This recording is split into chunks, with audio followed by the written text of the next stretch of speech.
Saudara-saudara, kepergian seseorang yang kita cintai memang merupakan satu hal yang cukup memberatkan bagi kita semua.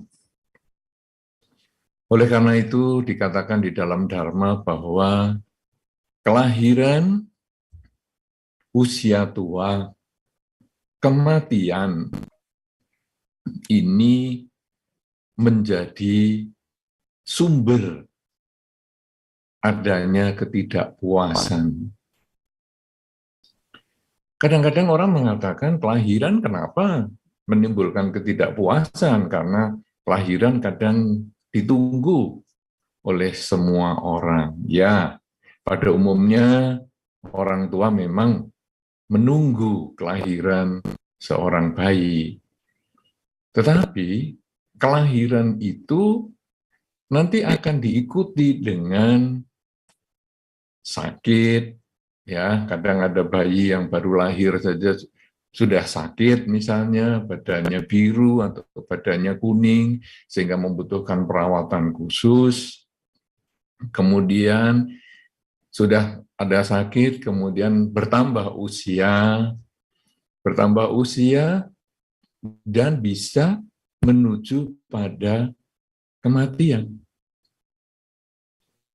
Nah, ketika bayi lahir, senang. Tetapi ketika bayi sakit, kemudian kita, orang tua mungkin, atau keluarga mungkin, atau sanak kerabat yang lain, merasa ada kesedihan, ada ketidakpuasan. Kenapa bayi ini sakit?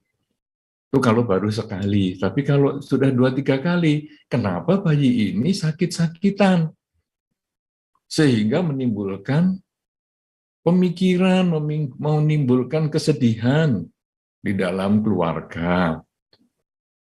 Kemudian ketika usia bertambah, lalu menjadi seorang anak, remaja, dewasa, kadang kemudian anak ini harus menempuh pendidikan di tempat yang berbeda, di kota yang berbeda, bahkan di negara yang berbeda, sehingga timbullah perpisahan dengan orang yang kita cintai. Dan itu juga menimbulkan problem lagi. Aduh nak, kenapa nggak sekolah di dekat kita saja? Kenapa nggak sekolah di kota kita saja? Jadi timbul kesedihan, ketidakpuasan. Bahkan kita kadang juga mengatakan, aduh nak, kamu ini kan sakit-sakitan dari kecil, nanti kalau kamu di kota yang lain atau di negara yang lain, kamu tetap sakit-sakitan, siapa yang merawat? Di sana tidak ada ayah, tidak ada ibu, dan sebagainya. Nah, kemudian bayi yang sudah menjadi remaja dan dewasa ini, satu ketika juga bisa meninggalkan terlebih dahulu dari orang tuanya. Meninggalkan kehidupan ini lebih awal dari orang tuanya. Ini lebih sedih lagi dibandingkan tadi hanya sekolah di kota lain. Kalau di sekolah di kota lain, orang mengatakan, nanti kan sebentar lagi bisa kembali ke rumah masing-masing. Oke, betul. Tapi ketika anak ini kemudian meninggal, orang kemudian menenangkan, ya anggap aja sekolah di tempat lain. Nah, orang tua akan mengatakan, duh, sekolah di tempat lain kita masih ada harapan untuk kembali. Kita masih ada kesempatan untuk video call. Kita masih ada kesempatan untuk bertemu, mungkin lewat Zoom dan lain sebagainya. Tapi kalau meninggal kan kita tidak ada kesempatan untuk video call. Jadi itu timbul kesedihan lagi. Karena seseorang meninggal, logikanya karena usia yang lebih tua biasanya meninggal lebih awal dibandingkan yang lebih muda. Betul, rata-rata seperti itu. Tetapi tidak selalu begitu. Karena kadang-kadang yang lebih muda meninggal duluan dibandingkan yang lebih tua. Nah, itulah kemudian timbul kesedihan lagi. Itulah di dalam Dhamma dikatakan lahir, tua, sakit, kemudian meninggal, ini sesungguhnya menimbulkan ketidakpuasan. Bahkan di dalam Dhamma disampaikan kehidupan ini tidak pasti. Kematian itu yang pasti. Saat ini kita hidup.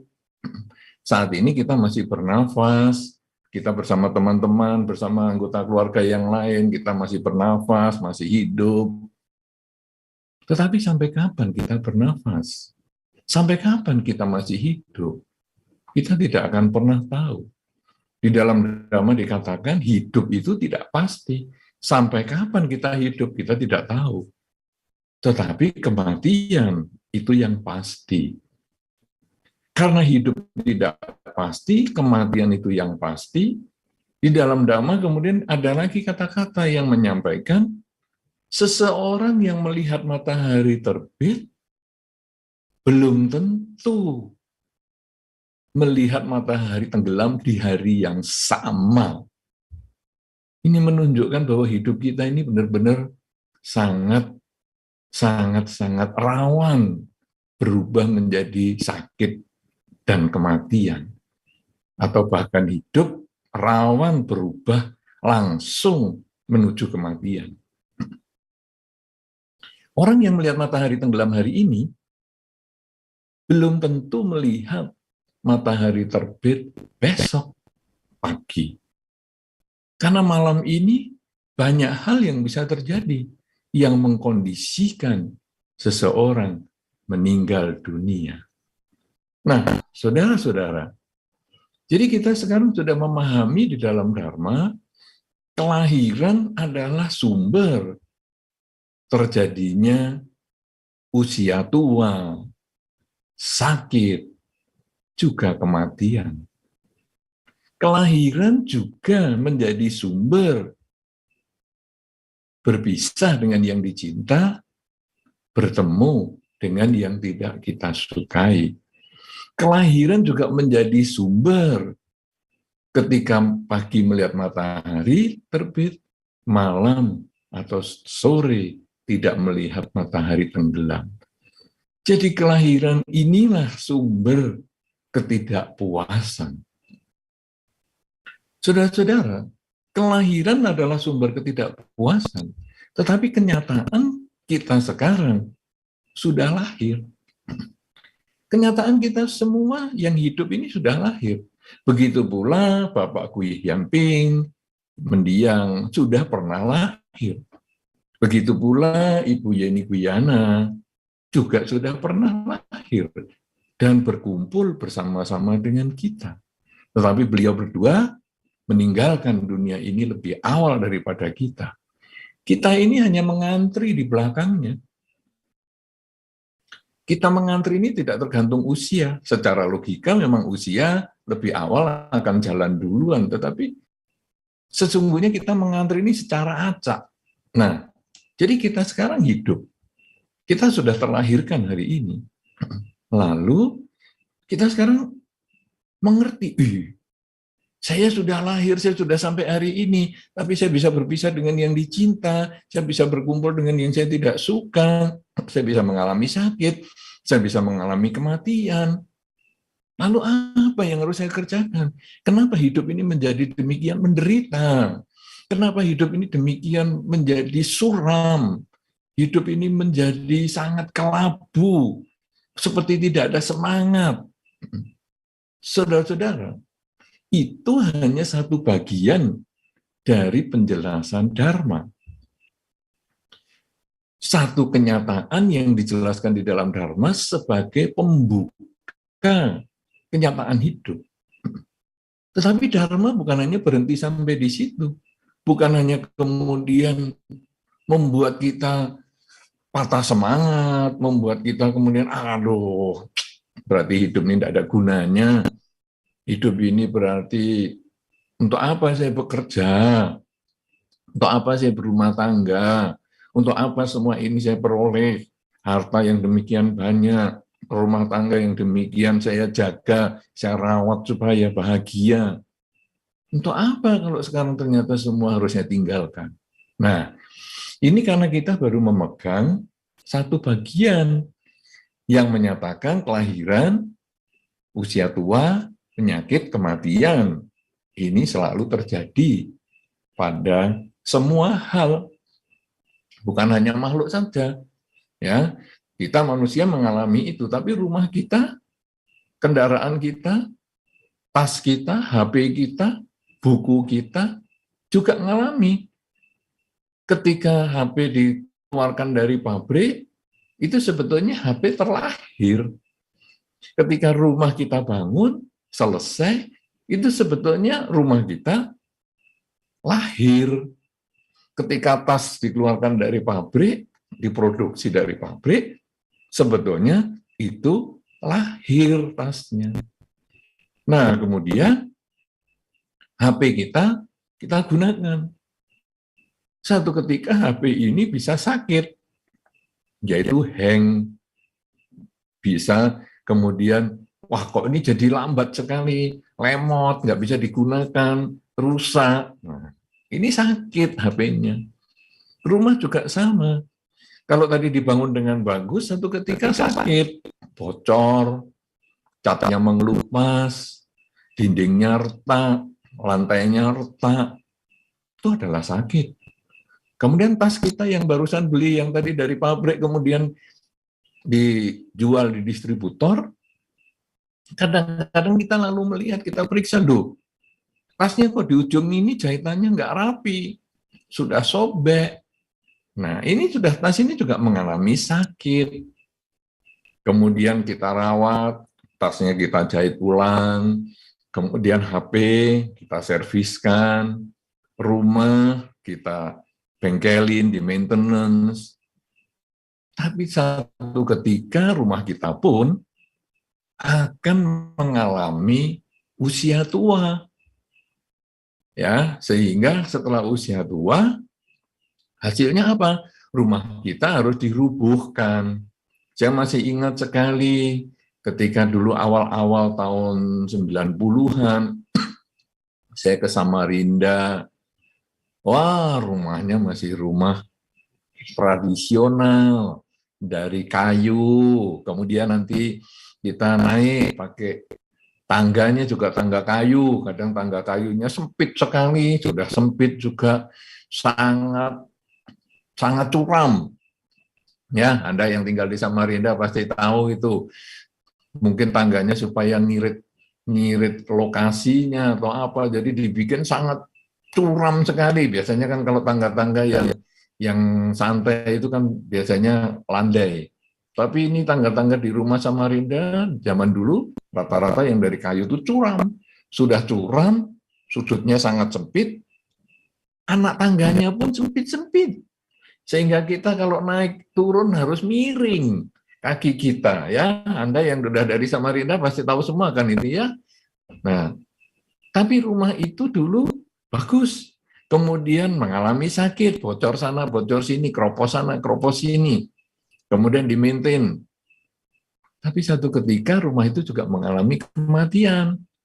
Dan akhirnya rumah itu diratakan sama tanah, dibangun ulang. Sehingga sekarang kalau akhir-akhir ini saya pergi ke Samarinda yang terakhir, misalnya dulu sebelum pandemi misalnya, sudah jarang saya ketemu rumah yang tradisional dari kayu itu. Semuanya sudah beton bagus-bagus, tangganya wah sudah sangat mudah untuk naik turun dan lain sebagainya. Nah, jadi rumah itu pun mengalami kematian. Kemudian lahir lagi itu jadi dibangun ulang. Kemudian tadi HP pun mengalami kematian. Yang satu ketika kemudian aduh sudah nggak bisa dipakai nih HP saya, ganti yang baru, sudah jatuh kecemplung air atau kecemplung kuah soto dan lain sebagainya, sudahlah, kemudian diganti HP-nya. Itu HP mengalami kematian. Tas juga begitu, tasnya akhirnya, aduh tas ini sudah 20 tahun yang lalu ini saya beli, sudah banyak rusak. Karena itu saya gantilah supaya saya dapat yang baru lagi. Nah, jadi barang-barang pun mengalami tua, sakit, mati. Kemudian kita kalau fokus pada kesempatan saat ini adalah manusia pun mengalami tua, sakit, dan mati. Nah, apakah kita kemudian jadi orang yang pesimis? Kalau kita melihat satu bagian ini memang, aduh, Percuma saya berumah tangga, percuma saya bekerja, percuma saya menjaga kesehatan, percuma saya sering membaca parita.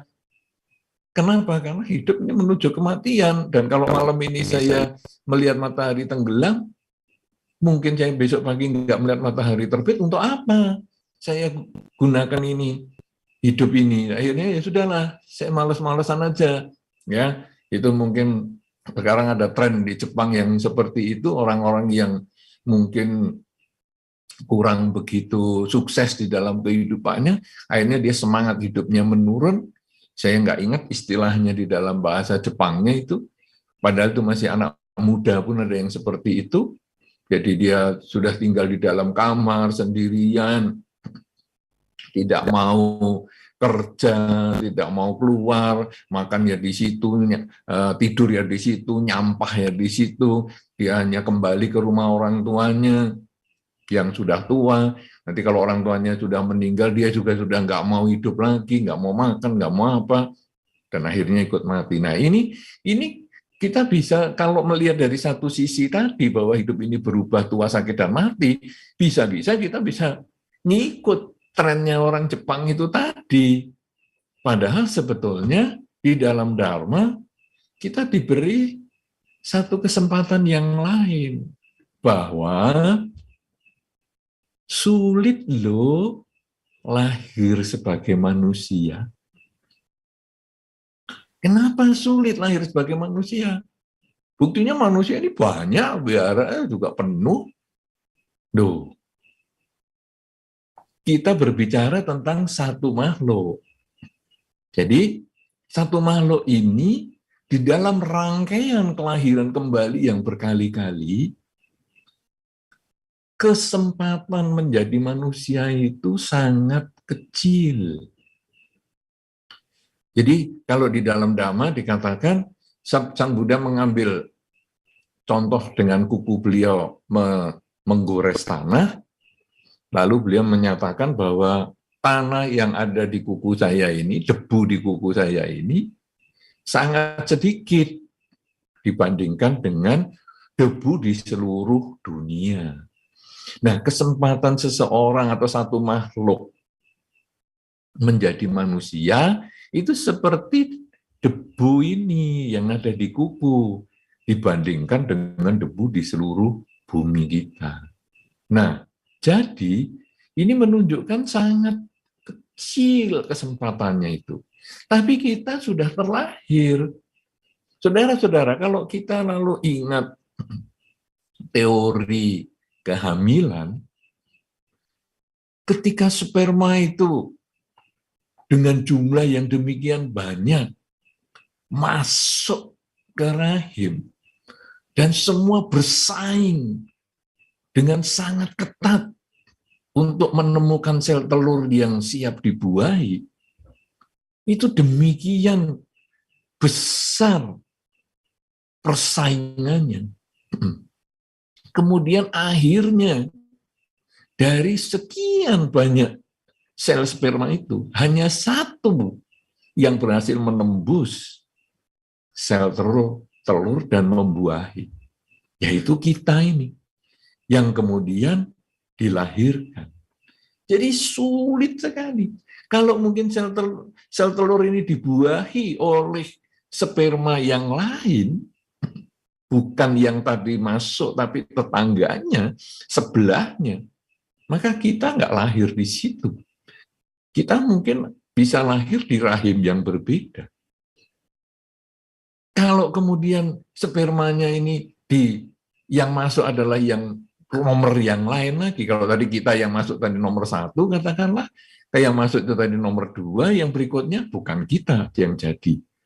Kalau yang ikut nomor 3, bukan kita dan bukan yang lain lagi. Jadi kemungkinannya sangat banyak sekali. Tapi kita sekarang terlahir.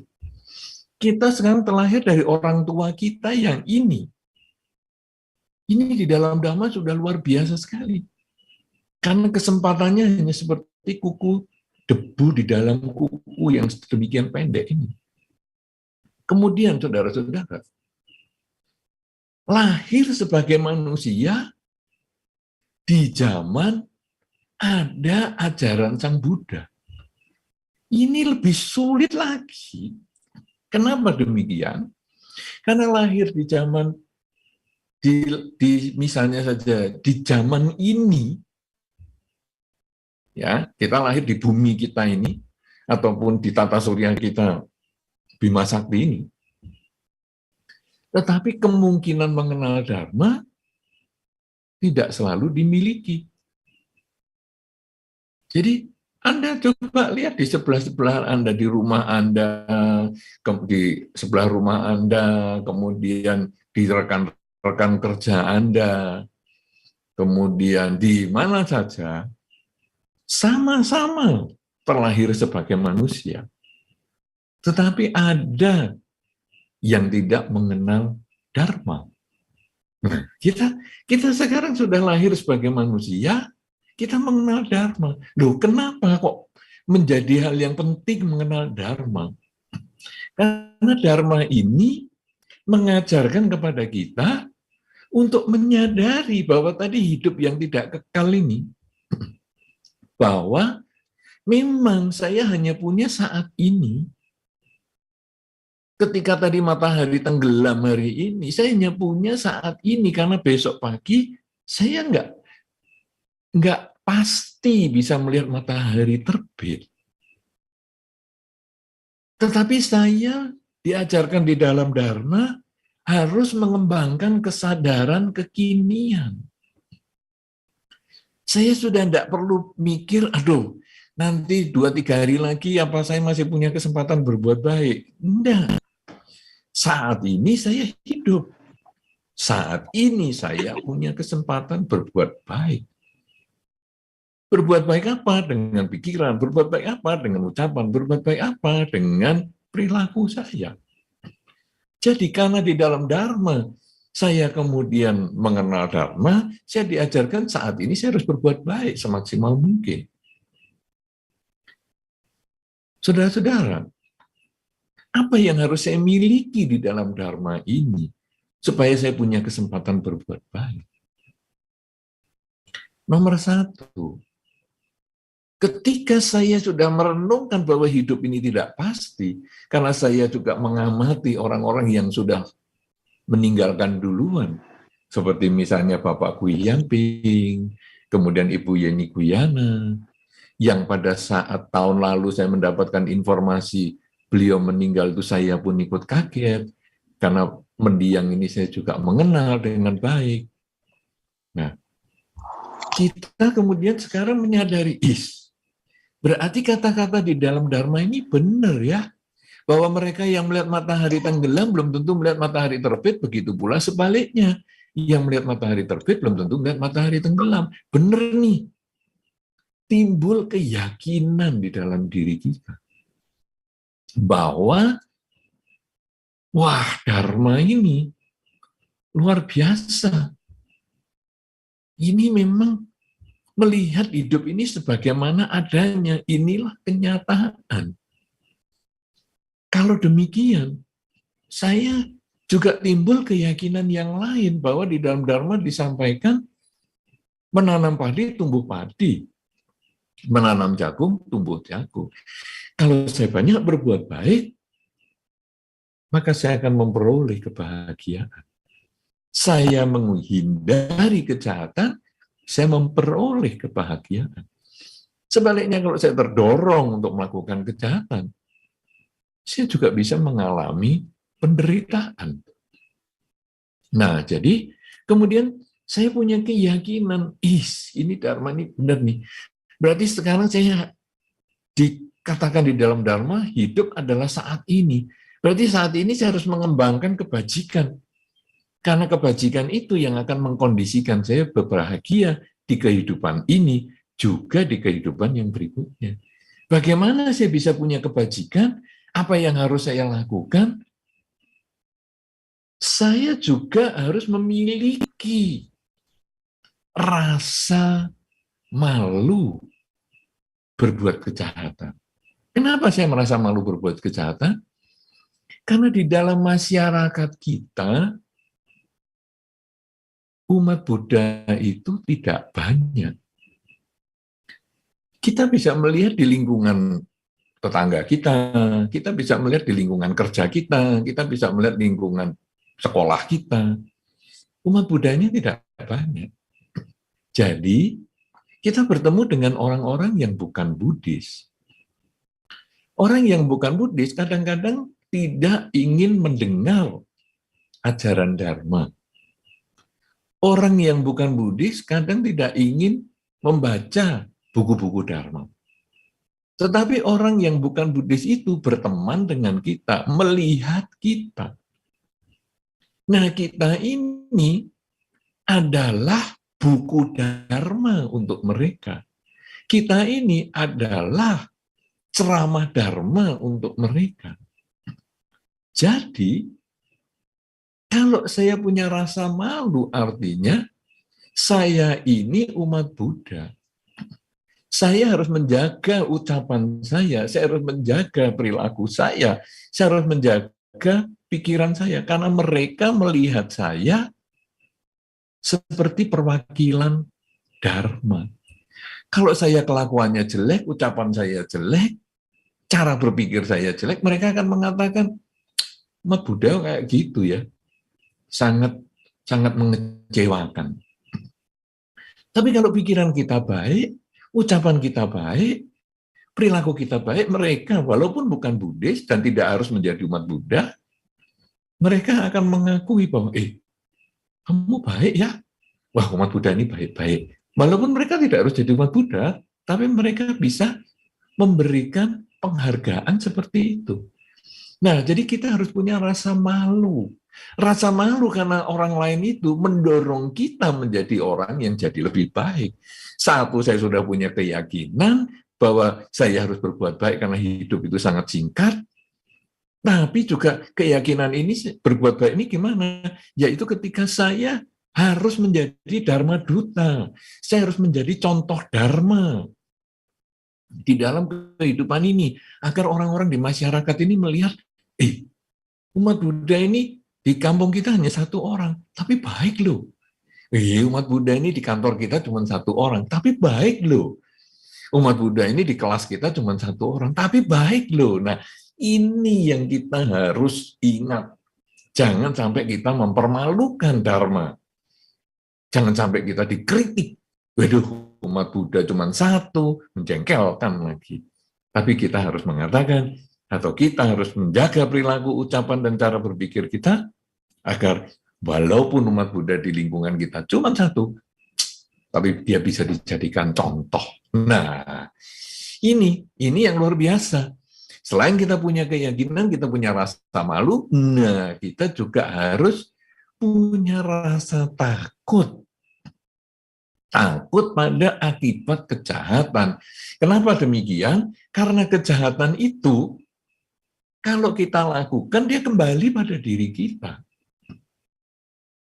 Kebaikan juga kalau kita lakukan akan kembali pada diri kita. Ada orang mengatakan begini, Bante, kita itu kan membaca parita supaya semoga semua makhluk berbahagia. Apakah benar begitu, Bante? Ya, semoga semua makhluk berbahagia.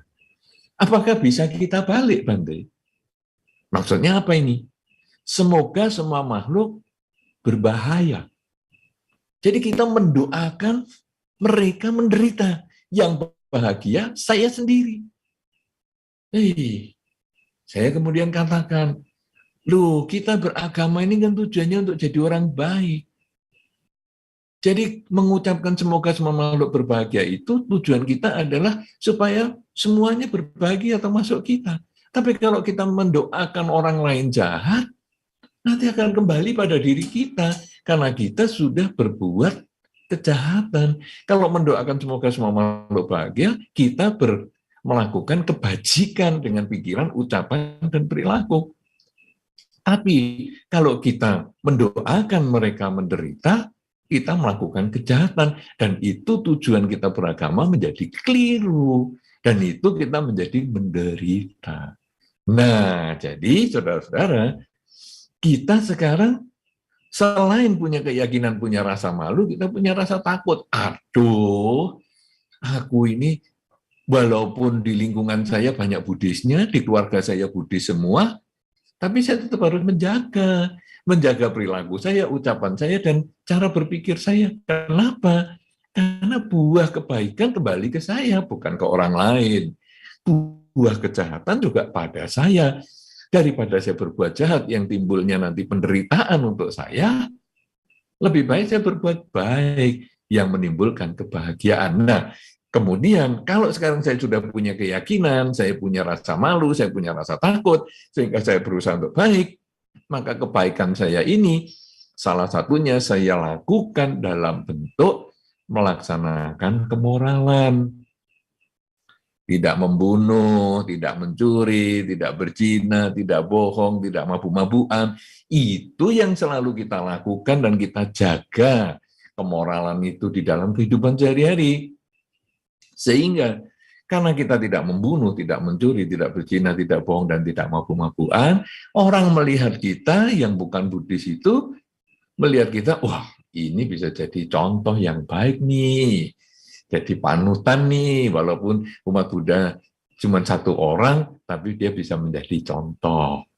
Nah, tetapi tidak ada orang pun, semuanya di lingkungan umat Buddha, dengan tidak membunuh, tidak mencuri, tidak berzina, tidak bohong, dan tidak mabuk-mabukan, kita sendiri memupuk karma baik yang akan bermanfaat untuk membangun kebahagiaan di kehidupan ini, dan juga menjadi bekal kebahagiaan di kehidupan yang selanjutnya. Karena itu, dengan kita menjalankan kemoralan, minimal 5 kemoralan, bisa 8 kemoralan juga bagus di hari-hari uposatha seperti hari ini, maka ini akan sangat baik sekali untuk kemajuan kebajikan kita di kehidupan ini yang sangat singkat. Yang malam ini kita bisa melihat matahari tenggelam, yang belum tentu besok bisa melihat matahari terbit. Nah, kemudian kita juga perlu berhubungan. Ya, selain kita punya keyakinan, punya rasa takut, rasa malu, rasa takut, melaksanakan kemoralan, berhubungan dengan orang-orang yang mengerti, yang memahami Dharma. Supaya kita ini bisa meningkat kualitas pemahaman Dharma. Jadi, jangan kemudian kita mengatakan, sudahlah, saya enggak usah belajar, enggak usah buka buku, enggak usah ke wihara, karena yang penting itu berbuat baik. Yang penting itu melaksanakan sila. Nah, kita kalau tidak belajar dari orang-orang yang mengerti, kita nanti kadang hanya berhenti sampai di situ saja. Ibaratnya kita sudah menutup kuping, menutup mata, ya pengetahuan kita berhenti. Tapi kita perlu berhubungan dengan orang-orang yang mengerti. Nah, itulah makanya ada dikatakan mengunjungi para pertapa adalah berkah utama, ya.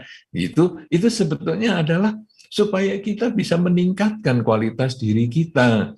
Kemudian juga para upasaka-upasika berkumpul dengan para pandita dan lain sebagainya, sebetulnya adalah untuk meningkatkan kualitas diri kita. Kemudian para pandita, umat upasaka-upasika sering membaca buku dan lain sebagainya, mendengarkan dharma dari berbagai media sosial, sumber-sumber dharma yang lain, sebetulnya itu untuk meningkatkan kualitas diri kita. Dan kalau peningkatan kualitas diri kita bagus, dibarengi dengan praktek dharma yang bagus, maka kita pun satu masa menjadi senior, satu masa kita bisa berbagi dharma kepada mereka yang lain. Nah, jadi keyakinan kita punya, kemudian kita punya rasa malu, kemudian kita punya rasa takut berbuat jahat, karena akibatnya itu mengerikan sekali untuk kita, sehingga kita melaksanakan kemoralan, dan kemudian kita belajar meningkatkan kualitas diri kita, sampai akhirnya kita pun suatu ketika bisa menjadi tempat belajar untuk yang lain. Nah, saudara-saudara, kita sudah punya 5 hal, tapi masih ada yang keenam, yaitu kita siap melakukan pelepasan. Nah, inilah kita makanya sering diajarkan kerelaan di dalam Dharma, ya, ada lagu Dana Paramita, kemudian nanti habis puasa ini ada katina dan lain sebagainya. Bagi umat Buddha yang di lingkungannya ada wihara, kadang dana makan dan sebagainya, itu adalah belajar pelepasan. Kenapa demikian? Karena hidup yang tidak pasti tadi. Kita melihat matahari tenggelam ini belum tentu melihat matahari terbit besok. Karena itu kita harus siap melepas setiap saat. Sama dengan ketika kita mendengar lagu Dana Paramita, lagu itu hanya pelepasan materi. Kemudian lagu Katina, itu hanya persembahan jubah adalah pelepasan materi. Tetapi ketika akhir kehidupan, karena hidup ini tidak kekal, kita harus melepaskan materi yang kita miliki, rumah kita, harta kita, karir kita, apa saja yang kita miliki, kita lepaskan. Bahkan tubuh kita yang kita sayangi ini, yang tiap hari kita mandikan, rambut kita sisiri, kemudian muka kita bedaki, dan lain sebagainya, ini harus kita lepaskan. Kalau kita tidak belajar melepas secara materi itu, terbiasa melepas materi itu, maka pada saat pelepasan terakhir yang disebut dengan kematian, kita menjadi punya keberatan. Aduh, aku nggak mau. Aku ini harta aku cari dengan susah payah. Masa aku harus lepaskan sekarang? Tubuh ini sudah aku jaga baik-baik. Aku minum vitamin, aku supaya awet muda. Kemudian, rambut aku sisiri. Nggak bisa. Semua harus kita lepaskan. Nah, dengan cara seperti itu, maka ketika pelepasan ini kita bisa lakukan, maka di saat kematian itu datang pada kita, kita bisa, ya sudah, di dalam hidup saya ini, karena saya menyadari bahwa melihat matahari tenggelam belum tentu melihat matahari terbit atau sebaliknya, maka saya memanfaatkan setiap saat di dalam hidup saya ini untuk mengisi kebajikan. Karena saya punya keyakinan bahwa dengan melakukan kebajikan pasti membuahkan kebahagiaan. Dan saya merasa malu kalau sebagai umat Buddha tidak bisa menjadi contoh yang baik untuk lingkungan, untuk keluarga, dan lain sebagainya. Tapi saya juga takut dengan akibat kejahatan itu, sehingga tidak ada orang pun, saya tetap menjaga perilaku, ucapan, dan pikiran saya, dengan saya melaksanakan 5 latihan kemoralan. Kemudian saya mengembangkan kerelaan, saya bergaul dengan orang-orang yang hebat, kemudian akhirnya saya hendaknya mengembangkan kebijaksanaan, karena kesadaran setiap saat ini, kalau kita lakukan dengan terus-menerus, maka timbullah pengertian bahwa keinginan inilah sumber dari ketidakpuasan. Ketika saya menyadari hidup ini selalu berubah, maka saya mengikuti proses perubahan. Berkumpul dengan yang dicinta, saya bisa menerima itu sebagai kenyataan. Ketika berpisah dengan yang dicinta sekalipun, saya bisa menerima itu sebagaimana adanya. Berkumpul dengan yang dibenci, saya pun berusaha menyeimbangkan perasaan saya agar tidak menyelesaikan kebencian dengan kebencian, tapi menyelesaikan kebencian dengan cinta kasih atau bahkan dengan batin yang netral.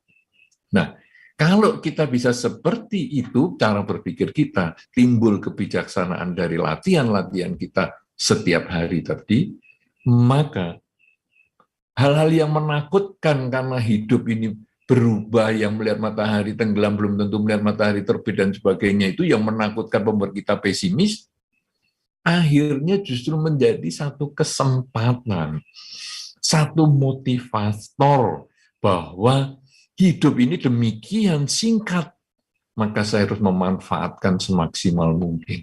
Sehingga kalau satu ketika saya harus mengalami seperti yang kita peringati pada kesempatan ini, yaitu 1 tahun wafatnya Bapak Gui Yanping maupun 1 tahun wafatnya Ibu Yeni Guyana, saya sudah siap.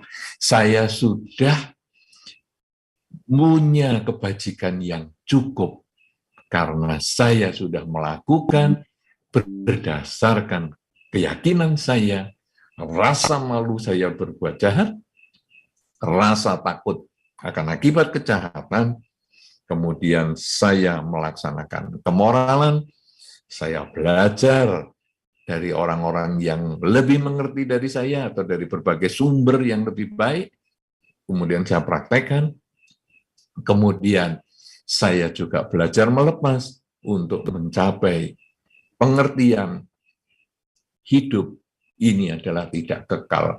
Hidup hanya ada saat ini. Kalau kita miliki 7 hal ini, maka kita tidak menyia-nyiakan bahwa kita sudah lahir sebagai manusia yang kesempatannya sangat sedikit, seperti debu di kuku terhadap berbanding terhadap semua debu di bumi ini.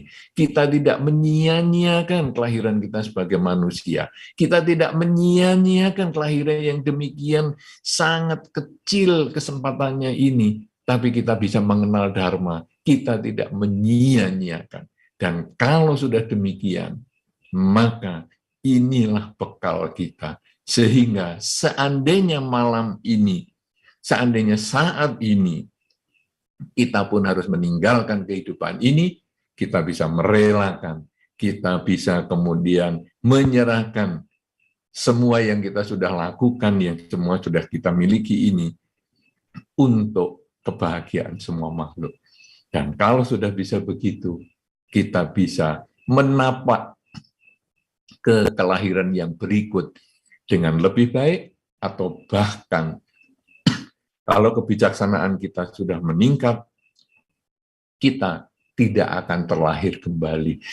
Kehidupan kita sebagai manusia yang kemungkinannya sangat kecil untuk terlahirkan itu, kemudian kita sudah mengenal Dharma, karena kita manfaatkan dengan semaksimal mungkin, kita bisa menyelesaikan kelahiran kita, dan kita tidak terlahir kembali. Karena kita tidak terlahir kembali, maka kita juga tidak akan lagi mengalami usia tua, sakit, maupun kematian. Tidak ada lagi berpisah dengan yang dicinta, tidak ada lagi bertemu dengan yang dibenci, karena kita sudah tidak terlahirkan kembali. Inilah saudara-saudara yang menjadi tugas kita sebagai seorang umat Buddha di dalam kehidupan kita sebagai manusia, sekaligus untuk merenungkan kematian yang selalu dialami dan pasti dialami oleh kita semua, hanya waktunya yang selalu berurutan ataupun acak. Kita tidak pernah tahu, karena semua itu tidak pasti. Hidup tidak pasti, kematian itu yang pasti.